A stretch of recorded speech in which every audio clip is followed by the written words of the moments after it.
Salam saudara pemirsa, sampai berjumpa kembali dengan kami dalam program Berita Pengharapan. Saudara pemirsa, hari ini saya ingin menyampaikan kepada saudara sekalian, apa yang sudah dinubuatkan dalam firman Tuhan pasti akan digenapi, titik komanya. Mari kita berdoa sebelum kita lebih jauh menekan firman Tuhan ini.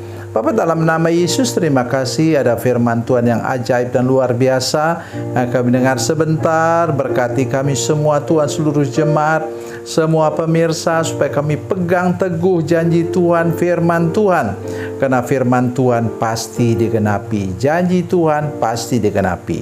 Dalam nama Yesus, haleluya, amin. Saudara pemirsa, mari kita membaca Alkitab kita dari Perjanjian Baru.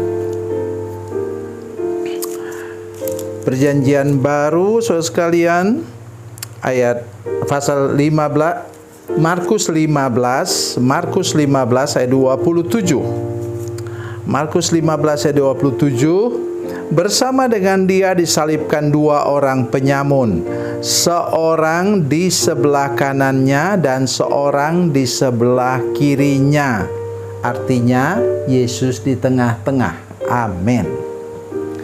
Saudara sekalian, itu untuk prajurit Romawi itu Yesus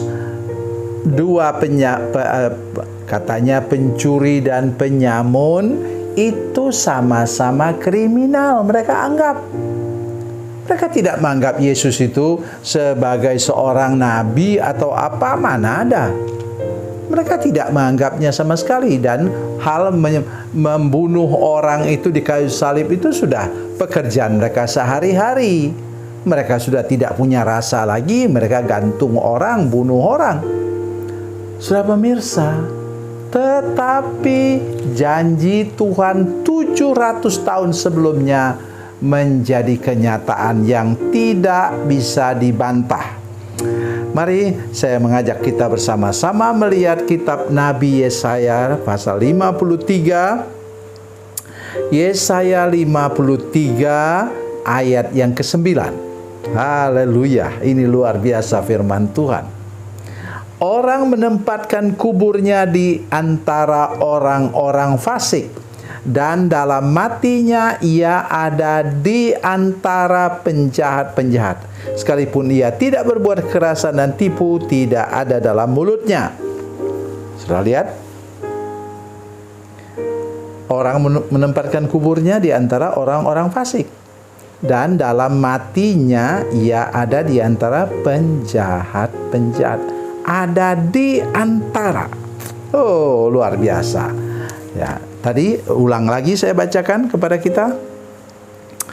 Bersama dengan dia disalibkan dua orang penyamun, seorang di sebelah kanannya dan seorang di sebelah kirinya. Yesus di tengah-tengah. Jadi itulah maksud saya, saudara sekalian. Bila engkau sudah menerima janji Tuhan, bila engkau sudah menerima jaminan dari firman Tuhan, bila engkau sudah menerima nubuatan dari kata-kata firman Tuhan, maka pegang teguh. Jangan pedulikan waktu. Ya. Aduh, udah 10 tahun saya berdoa belum dijawab juga. Udahlah. Mungkin saya salah dengar dari firman Tuhan. Oh, jangan. Berapa ratus tahun ini digenapi? 700 tahun. Nabi Yesaya sampai kepada Yesus.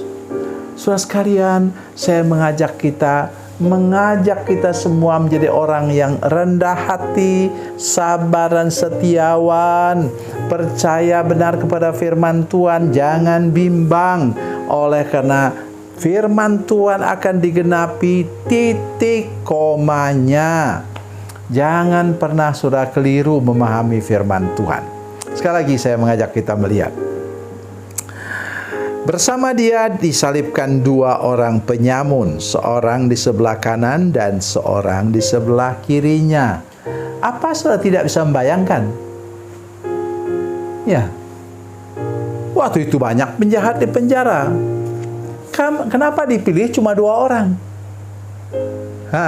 Itu saya sungguh-sungguh kalau membaca firman Tuhan ini, saya memang betul-betul tidak bisa tidak saya mengalami peneguhan, meterai daripada Tuhan, bahwa apa yang Tuhan janjikan kepada saya nanti akan digenapi, titik komanya digenapi.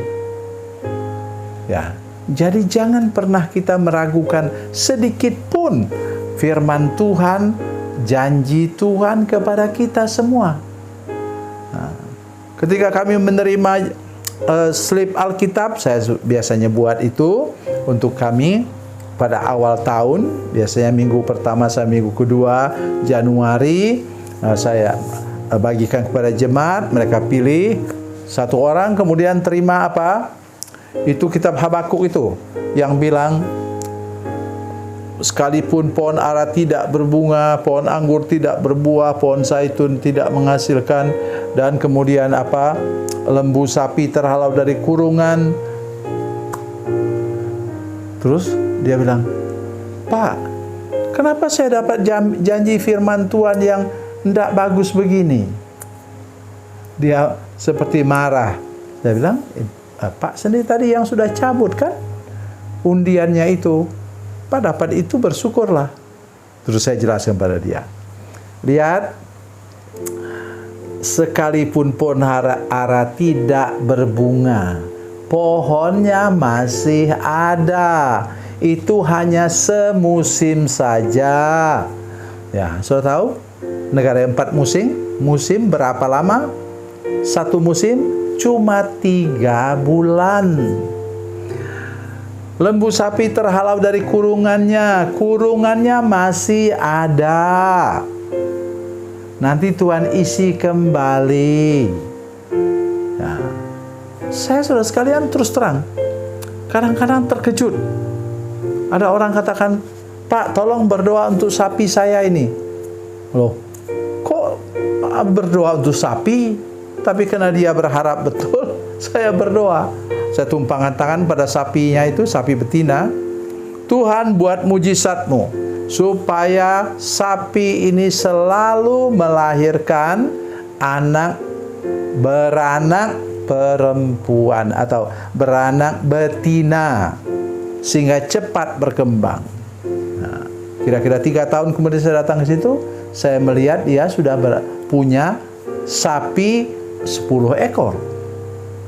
Ya, senang sekali dia bilang, Pak, doa Bapak sudah dijawab oleh Tuhan. Sapi saya beranak selalu betina. Dan itu menghasilkan sapi yang lebih banyak lagi. So sekalian, tolong kita ingat firman Tuhan dengan baik. Janji Tuhan pasti digenapi. Ia tidak pernah melalaikan janjinya. Ya, oke. Untuk menutupnya saya ingin menolong kita.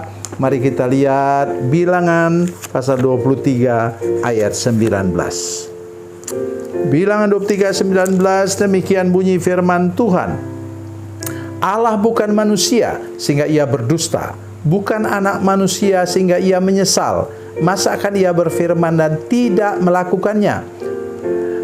Katanya, atau berbicara dengan tidak menepatinya. Janji Tuhan pasti digenapi, titik komanya, untuk setiap saudara pemirsa yang menyaksikan program ini dan setiap jemaat yang menyaksikan program ini. Tuhan Yesus memberkati, Tuhan Yesus baik. Mari kita berdoa. Bapa, dalam nama Yesus, terima kasih untuk firman Tuhan yang luar biasa ini. Tolong kami untuk memahaminya, memegang teguh setiap janji Tuhan kepada kami pada awal tahun. Tuhan, kami percaya bahwa kuasa-Mu yang ajaib, kuasa-Mu yang luar biasa akan membuat kami menerima penggenapan yang luar biasa. Terima kasih Tuhan. Dalam nama Yesus, haleluya.